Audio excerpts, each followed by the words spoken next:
Today, we're diving into something that feels, well, almost rebellious in the world we live in.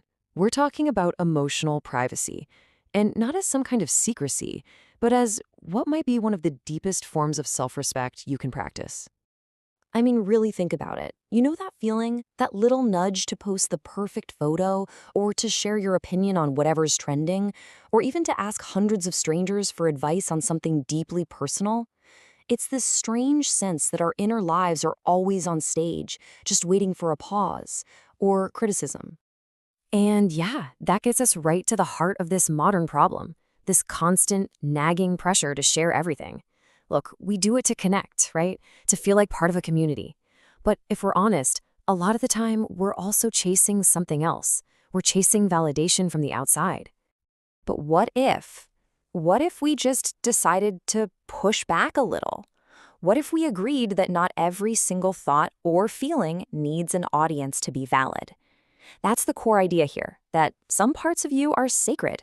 They're meant just for you, or maybe for a very, very small circle of people you trust. So that leads us to the big question.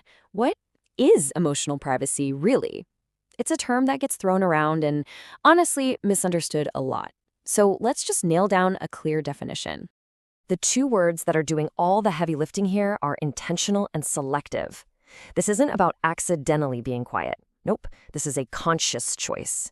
It's you deciding who has earned the right to know what's going on inside your head, and when is the right time and place to share it. And that's a super important distinction to make. Emotional privacy is not about building walls because you're scared. It's about setting thoughtful boundaries because you value yourself. So it's not secrecy, it's selective sharing. It isn't hiding from people, it's truly valuing your inner world. And it's definitely not being fake. It's being so authentic that you don't just give pieces of yourself away carelessly. You know, I absolutely love this way of thinking about it. Just picture it, your thoughts, your biggest dreams, your quiet fears. They're all plants and flowers in this beautiful private garden. It's your sanctuary, a place you get to cultivate. And you know what? Not just anyone gets a key to the gate. So how does all this gardening of our inner world actually translate into something bigger? Well, it turns out that protecting that space isn't just a nice self-care trick. It's a powerful, fundamental act of self-respect. This is probably the most crucial takeaway. Your happiness is just as real even if it doesn't get a single like. Your sorrow is just as legitimate without a flood of sympathy comments. Practicing emotional privacy means you truly start to believe that your feelings are worthy on their own. No audience needed. It all kind of boils down to this thought. Self-respect is knowing your inner world is worthy of protection. This has nothing to do with being selfish. It's simply looking inward and saying, yeah, what happens in here, in my mind and in my heart, that's valuable, and it deserves to be cared for and protected. And the payoffs are huge. When you stop looking outside for answers all the time, you start to trust your own gut. That's self-trust. You stop feeling so exhausted from constantly performing for everyone, which means less burnout. And maybe the best part, the moments you do decide to be vulnerable become so much more powerful, forging deeper, more genuine bonds with the few people you let in.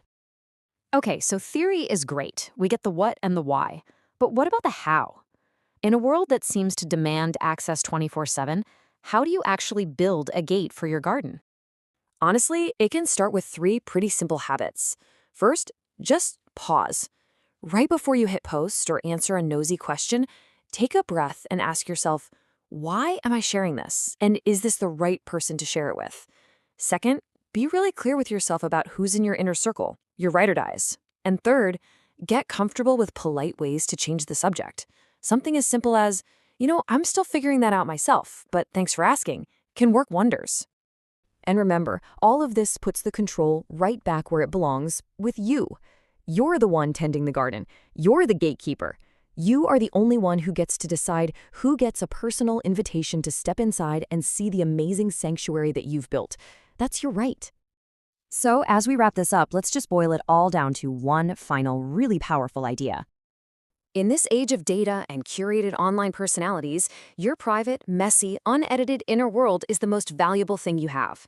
It's where your real creativity comes from, where your resilience is forged, where your truest self lives. So protect it, Nurture it, because it belongs to you and only you. So I'll just leave you with this to think about. What's one little piece of your garden, a thought, a feeling, a quiet dream that you can just keep for yourself today? What part are you going to tend to in private?